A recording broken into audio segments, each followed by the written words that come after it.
¿Qué pasa, people? ¿Qué pasa, familia? Bienvenidos a un nuevo vídeo de Algoritmo Salvaje. Iniciamos una nueva lista de reproducción.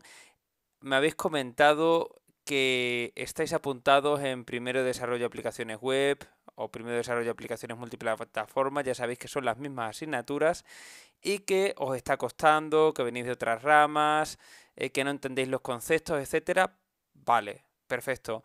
Pues vamos a empezar y yo os voy a ir explicando pasito a pasito las asignaturas. En concreto vamos a empezar por programación, que, bueno, como ya bien sabéis, es una asignatura de primero desarrollo de aplicaciones web y de primero desarrollo de aplicaciones multiplataforma. Os voy a explicar los conceptos masticaditos, también con código, para que le empecemos a perder el miedo al código y todo de una forma muy sencillita, con clases que voy a intentar que sean lo más cortas posibles. Vamos a decir que unos 15-20 minutos cada clase, ¿vale? Así que nada, si este contenido te parece interesante, suscríbete por supuesto para no perderte nada y quédate que empezamos. Por cierto, esto es un repositorio, unos apuntes que son comunes, o sea, son unos apuntes que están online y que es, por así decirlo, eh, bueno, que puede variar un poco de un instituto a otro, es lo que os quiero decir, pero que en líneas generales los apuntes que tengáis van a ser muy parecidos a estos, ¿vale? Yo me voy a basar en estos apuntes, que os los voy a dejar, por supuesto, en la descripción del vídeo, ¿vale? También comentaros que yo me voy a centrar en explicaros conceptos y en explicaroslo con código, ¿vale? Si necesitáis pues ejercicios resueltos y tal, yo os voy a recomendar un canal que tiene un montonazo de ejercicios resueltos de la FP y que os puede ayudar. Yo simplemente voy a ofrecer contenido que os aporte valor que no tengáis ya en internet, porque me parecería bastante estúpido ponerme a hacer contenido que ya esté en internet, que además yo ese contenido lo conozco y sé que está muy bien. Por lo tanto, vamos a empezar. Empezamos con programación. Voy a empezar desde cero. Yo voy a asumir que no tienes ni idea de programación y vamos a empezar pues con esta introducción a la programación, ¿vale? Básicamente lo que te cuenta aquí en la introducción es que realmente pues que la programación está en todos sitios, que bueno, Amazon, Netflix, cualquier aplicación de tu móvil, todo está relacionado con la programación, todo ha tenido que ser programado y hay programadores y ingenieros de software que se han encargado de eso. Ya está. Esto no nos cuenta nada más, con lo cual pues no me voy a detener en esto, ¿vale? Os lo podéis leer. Realmente estos apuntes serán, como digo, muy parecidos a los vuestros, salvo que vuestro profesor haya innovado, cosa que no suele ser lo normal, con lo cual pues nada. Aquí tenemos y ya empezamos con lo primero que os quiero explicar, que es qué es la programación. En la vida real, pues nosotros cuando tenemos un problema, observamos un problema, nos rompemos la cabeza pensando en una o varias soluciones y aplicamos la solución que estimamos más adecuada. En la programación es exactamente igual. Analizamos el problema, en base a eso desarrollamos unas cosas que son algoritmos, que ahora vamos a ver qué son, y resolvemos el problema implementando el algoritmo, convirtiéndolo en un programa. Todo esto que evidentemente pues si no lo ves con código no entiendes nada y de ahí que muchos pues me comentéis es que estoy en la FP, acabo de empezar, estoy agobiado, son muchos conceptos, no entiendo nada. Vamos a verlo con conceptos y con ejemplos de código para que le vayamos perdiendo el miedo al código. Así que saltamos al código. Vale, este ejemplo me gusta mucho. Este es un ejemplo de JavaScript. Da igual, tú en primero de desarrollo de aplicaciones web o primero de desarrollo de aplicaciones multiplataforma en programación vas a ver Java, pero me da igual porque aquí además te estoy poniendo JavaScript a propósito. ¿Por qué? Porque quiero que te des cuenta que no importa el lenguaje de programación, que si tú sabes programar en un lenguaje, que es lo que cuesta aprender el primer lenguaje, luego pasarse a otro es algo muy fácil. Mira, yo aquí tengo un problema que lo tengo muy claro, que es que tengo y quiero añadir un cliente. Yo tengo pues una aplicación que es un típico formulario. Además os voy a enseñar el formulario para que os vayáis familiarizando pues con HTML y tal, ¿vale? Esto es el formulario. Yo aquí pues simplemente tengo nombre y un input donde puedo escribir, ¿vale? Tengo los apellidos y un input donde pongo los apellidos y una edad y nada, y un input donde meto la edad y un botón con un evento. Ahora mismo no, o sea, no quiero explicaros todo, simplemente que os vayan sonando las cosas, donde si yo clico en este botón se va a ejecutar algo, un código que cumple la función de añadir el cliente, ¿vale? Eso es lo que quiero que sepáis de momento y que os vayáis quedando con la copla, que os vayan sonando las cosas. Entonces, el problema es que yo ahora mismo pues no sé cómo añadir al cliente, es decir, el usuario en el HTML, que esto lo vamos a ver en lenguaje de marcas, me mete pues una información, su nombre, sus apellidos, su edad, y vaya, yo no sé pues cómo puedo añadir el cliente, pues por ejemplo a una base de datos o en este caso a algo mucho más simple que es un array de clientes. Un array es simplemente una estructura donde yo puedo meter distintos valores. Eso ya lo veremos con más detenimiento, simplemente quiero que os suene. Entonces, yo cogería del HTML los valores que corresponden a cada variable. Una variable no es otra cosa que una cajita, un espacio en memoria en el ordenador donde yo guardo un determinado valor. Por ejemplo, si yo aquí metiera mi nombre, la variable se llamaría nombre, pero el valor de ese nombre sería Sergio. Si tú te llamas Paco, pues la variable será nombre también, pero el valor será Paco, ¿vale?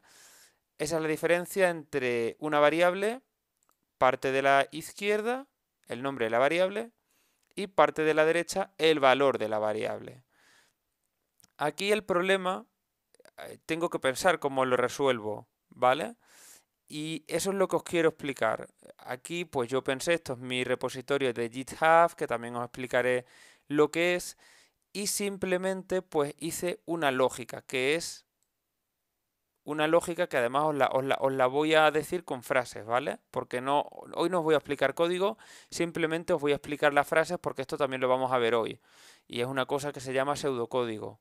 Yo le digo, si lo que el usuario ha metido no es un número, en la variable edad, yo tengo que informar al usuario que la edad tiene que ser un número. Y entonces una variable que se llama correcto lo pongo a false. Si el usuario tiene una edad menor de 18, yo le digo, oye, tienes que ser mayor de 18 y correcto lo pongo a false. Ahora, si todo está correcto, pues el cliente creo una estructura de datos que se llama objeto, que esto ya veremos lo que es. Ahora mismo simplemente quiero que os vayáis familiarizando un poco con los nombres y ya está. Le pongo el valor de nombre, apellidos y edad y ya está. Y simplemente lo meto en el array de clientes. Por ejemplo, si un usuario pues se llama, pues mira, Iker Casillas de apellido y edad creo que tiene 40, pues si todo está correcto, toda la información es correcta, el usuario ha metido que la edad es un número, que es 40, y ha metido que la edad no es menor de 18, que en el caso de Iker Casillas pues no sería 18, que creo que tiene 40, pues la variable cliente tendría este valor, este objeto que es cliente tendría este valor, este conjunto de valores, este conjunto de datos, y lo meteríamos aquí, en el array de clientes, ¿vale? Ya está. Ahí no estamos haciendo nada más.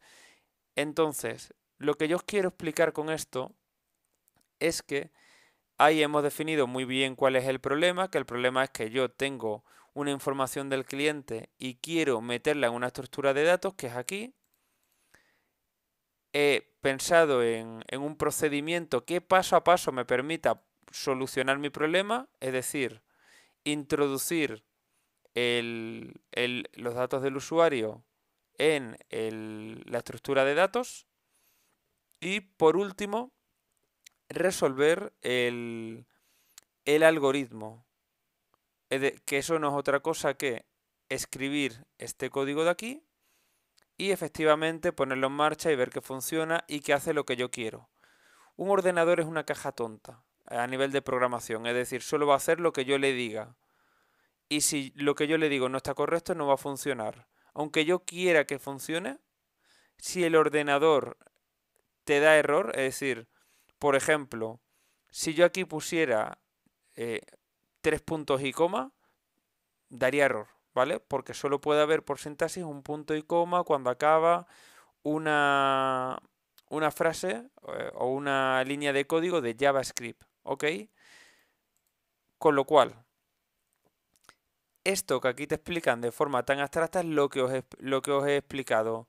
Vemos cuál es el problema, es decir, qué queremos hacer, vemos qué distintos pasos podemos implementar para llevarlo a cabo y lo implementamos en código, en un programa, ¿de acuerdo?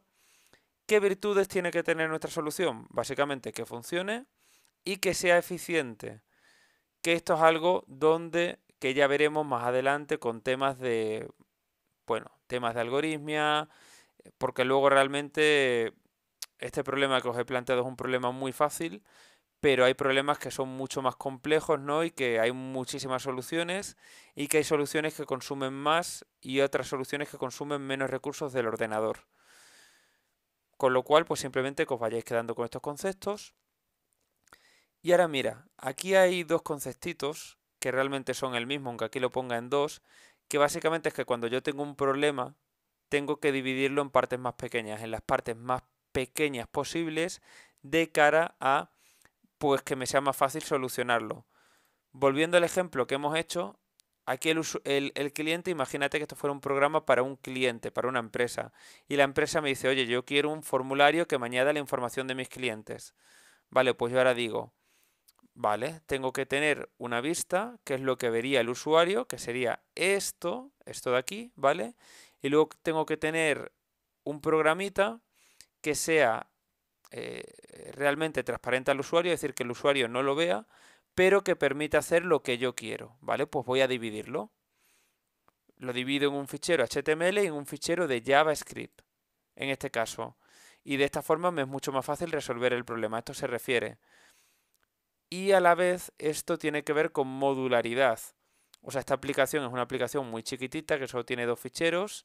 Tiene un index HTML para la vista, para la representación visual de los datos y de la información de cara a, pues a los usuarios. Y tenemos un fichero de JavaScript, que es un fichero que va a hacer la lógica en esta aplicación, ¿vale? Pero si fuera pues una aplicación mucho más compleja, tendríamos un montón de ficheros de JavaScript, cada uno con una función determinada, igual que tendríamos un montón de ficheros de HTML, cada uno con una vista determinada.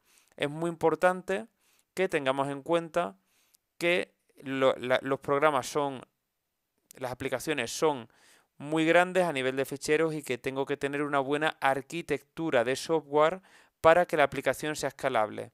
Porque si no voy a tener muchos problemas. ¿A qué me refiero con que sea escalable?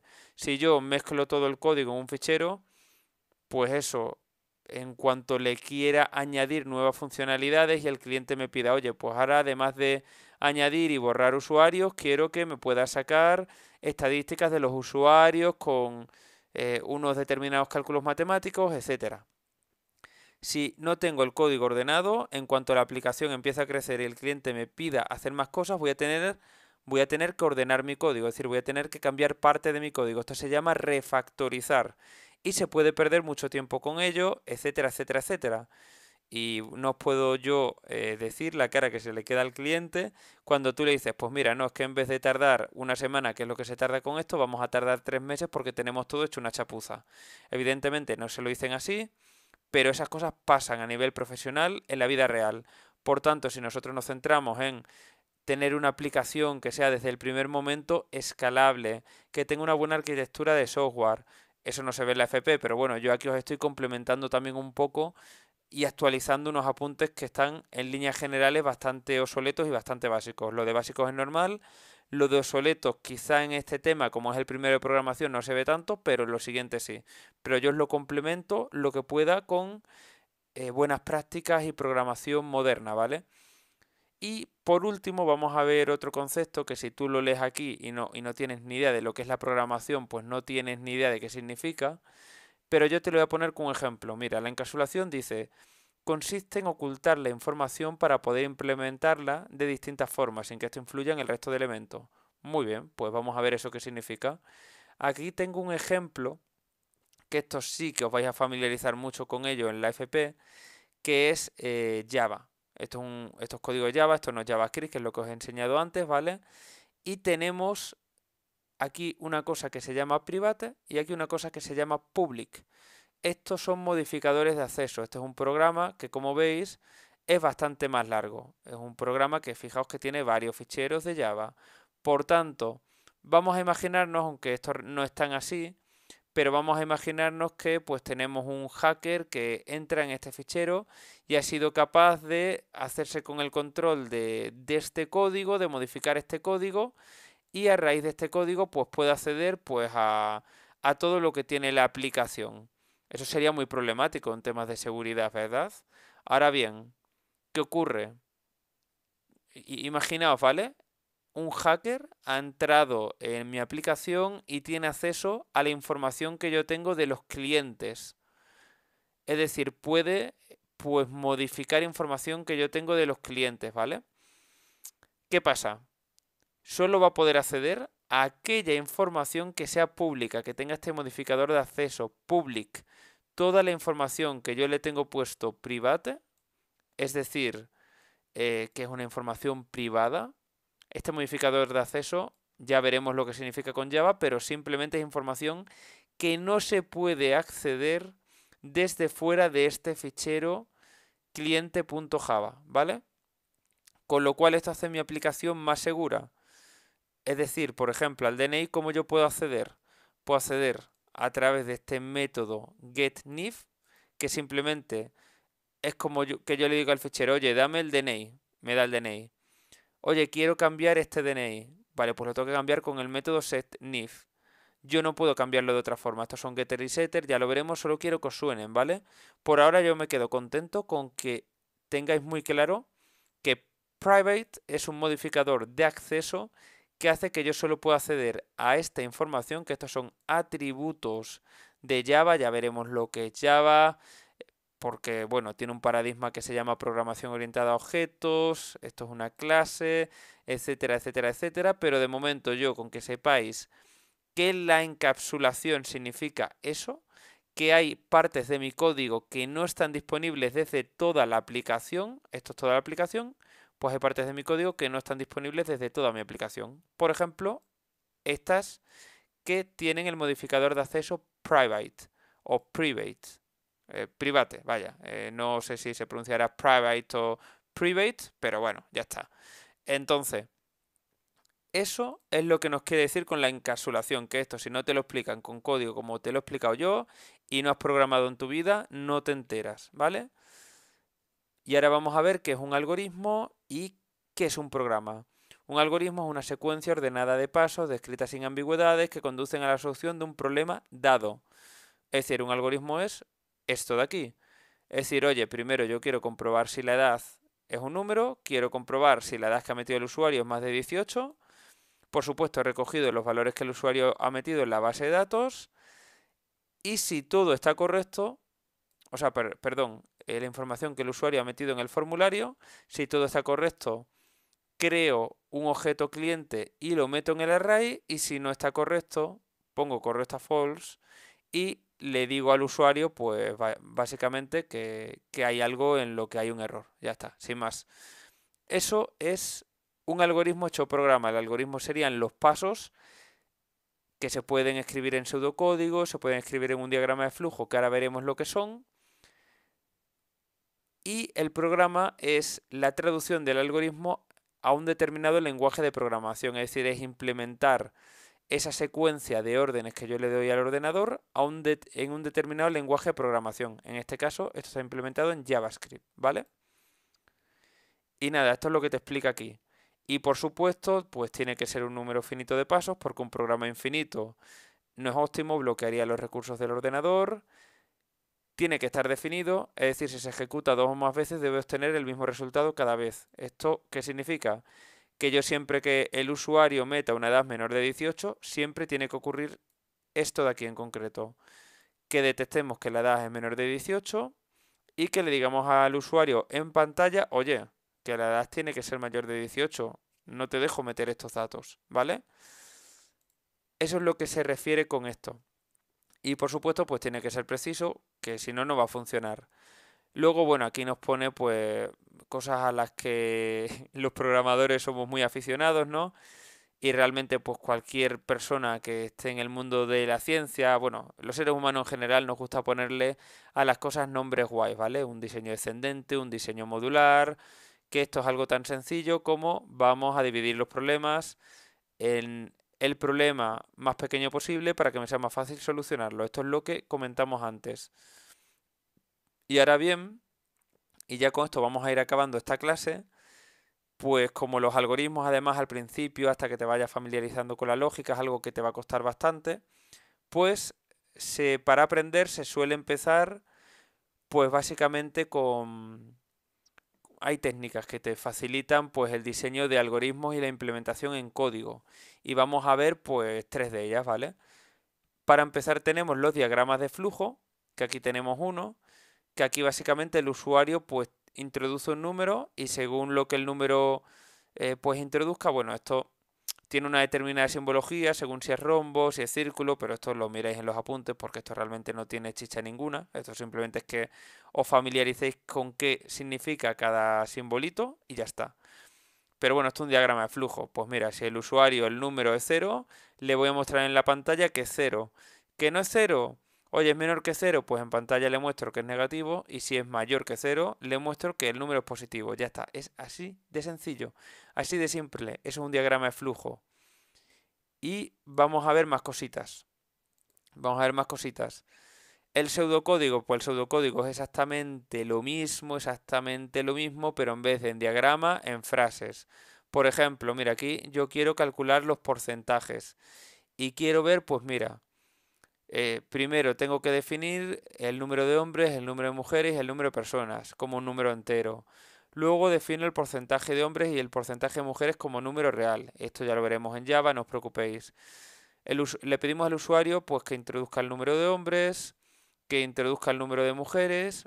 Primero hemos definido la variable, luego en el HTML pues le tenemos pues la información para que el usuario pueda introducir la información que queremos y nada, y luego ya simplemente hacemos una lógica con el lenguaje de programación que sea. Esto es un algoritmo, no es un programa, porque todavía no está implementado en ningún lenguaje de programación. Y nada, pues el número de personas es el número de mujeres más el número de hombres. El porcentaje de hombres se calcula con esta formulita que es súper simple, ¿vale? Que esto se ve en matemáticas en la educación secundaria. Y ya está. Y luego muestro por pantalla el porcentaje de hombres y el porcentaje de mujeres.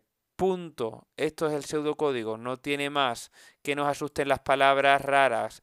Que nos asuste el código. Es fácil, solo se necesita tiempo y familiarizarte. Es como cuando aprendes un idioma, ¿vale? Y bueno, aquí básicamente te explica que hay una cosa que se llama constantes y otra cosa se llama variable, ¿vale? Yo os lo voy a explicar muy fácil. No es exactamente como os lo voy a explicar, pero para que os vayáis quedando con los datos, ¿vale? Imagínate que aquí el nombre se llamase Sergio, ¿vale? Y esto en vez de ser un let, aquí pusiera const. Si pone const, nombre siempre va a ser Sergio. Yo no puedo cambiar el valor de ese nombre. ¿Por qué? Porque es una constante. Punto. Y luego me explica aquí en los apuntes también, que esto lo tenemos aquí, que es una variable. Pues nada, una variable, que esto ya lo hemos visto hoy muy brevemente, pero lo vamos a reforzar. Una variable es una cajita donde yo guardo una determinada información.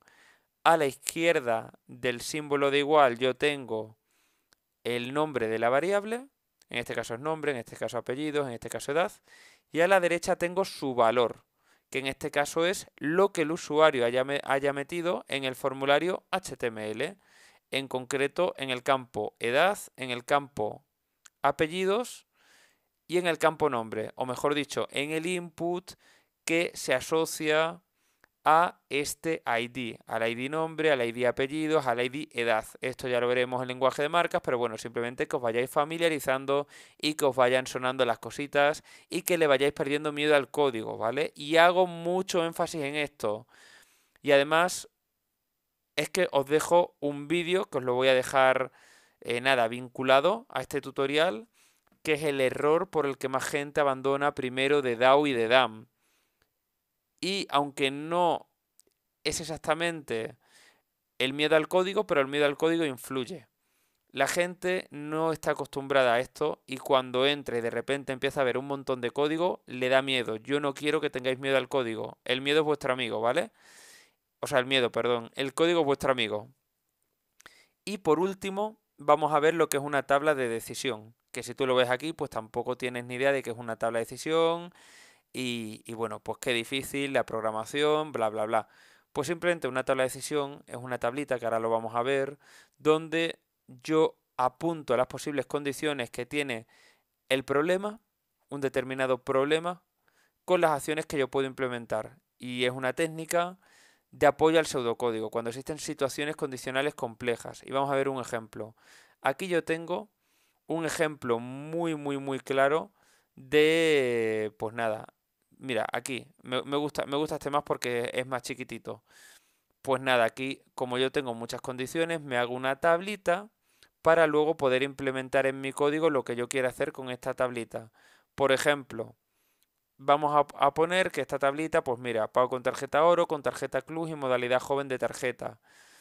Pues imaginémonos que esto es una tienda y yo quiero saber pues qué descuentos tengo que aplicar pues a un determinado usuario según la tarjeta con la que pague. Yo aquí tengo las distintas condiciones y luego haré en mi código pues condicionales. El código al final son como caminos, ¿vale? Como vimos en el diagrama de flujo, aquí lo tenemos, caminos.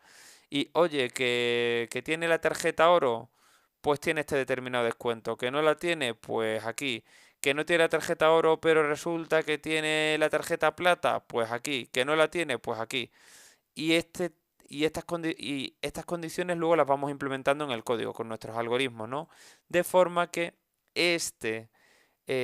pues nada, este conjunto de estas tablas de decisión, ¿vale? Nos van a ayudar. Ahora bien, esto te lo explican en la FP, esto está muy bien, pero ahora vamos a ver la realidad de esto. Sergio, ¿tú cuántas veces has utilizado un diagrama de flujo? Nunca, porque miento. Lo hice porque lo tenía que hacer en la FP y me obligaban, pero realmente a mí no me han servido nunca. ¿Por qué? Porque yo los diagramas de flujo quedan muy bonitos en los trabajos y tal, pero en la vida real yo funciono con pseudocódigo. Me parece mucho más cómodo. Simplemente me hago un esquemita con el pseudocódigo y voy poniendo las instrucciones que yo quiero utilizar y las traslado a el lenguaje de programación que sea y hago mis programas. Ya está, así de simple. ¿Y tablas de decisión? Pues sí, sí, eso sí que es útil en la vida real.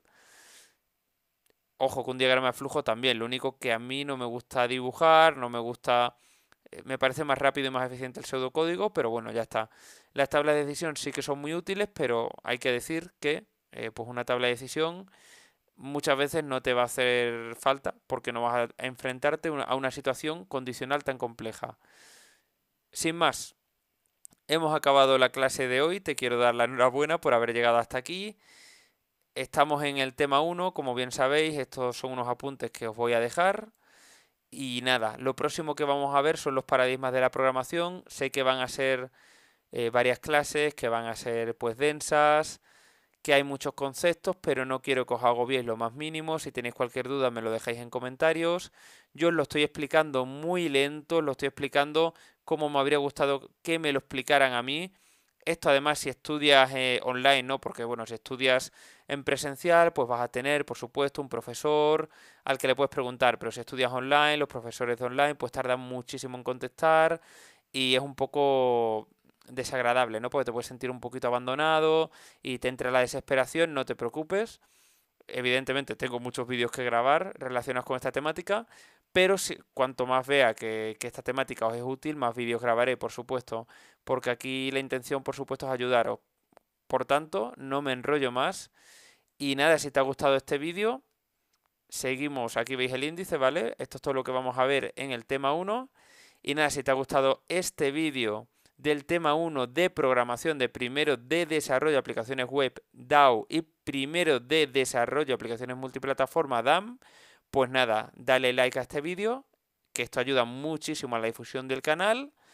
Y nada, suscríbete si no lo estás ya para no perderte las siguientes clases y todo el contenido que estamos ofreciendo, que os puedo asegurar que hay un curro detrás que no se ve, pero que es inmenso y que estamos trabajando muy duro para ofreceros contenido de alto valor. y para ayudaros lo más posible en vuestro desarrollo profesional. Y sin más, nada, a la prochaine, mes amis, y nos vemos en el siguiente vídeo.